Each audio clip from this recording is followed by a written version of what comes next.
সংকটের মুহূর্তে আসার আলো দেখালো বর্ধমান ওয়েব। রমজান মাস, ভোট এবং গরমের মরশুমে জেলার ব্লাড ব্যাঙ্কগুলি রক্তের হাহাকার। এই পরিস্থিতিতে দ্রুততার সঙ্গে একটি রক্তদান শিবিরের আয়োজন করে ওয়েব।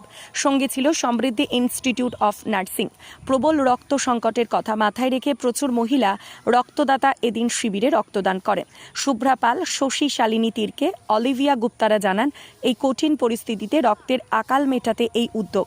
তাই তারা এই উদ্যোগে সামিল হয়ে প্রথমবার রক্তদান করলাম। তাদের অনেকেই এবার প্রথম রক্তদান করল। ওয়েভের তরফে অনির্বাণ হাজরা এবং জাকির হোসেন বলেন, কেমরি ব্লাড ব্যাংকের হাতে এই রক্ত তুলে দেওয়া হয়। ভোট পর্বের মধ্যে আরও একটি শিবির আয়োজন করা হবে বলে জানান উদ্যোক্তারা।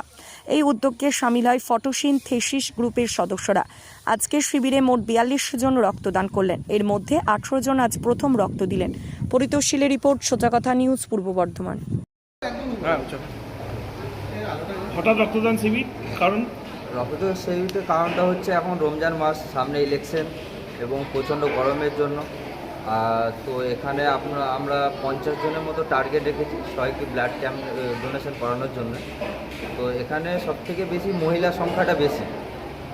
তো দেখা যাক কতটা কীভাবে করা যায়। এরকম উদ্যোগ কেন হঠাৎ?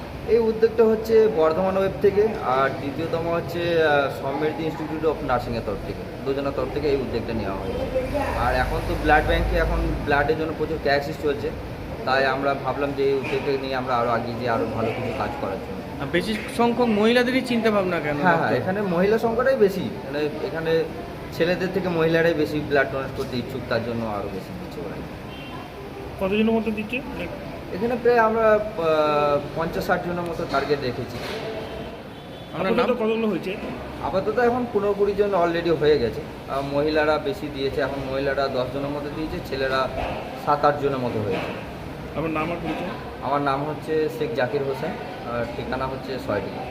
আমি কি সংগঠনে? আমি হচ্ছে সমিতির ইনচার্জ আছি, এখানে দেখাশোনা সব।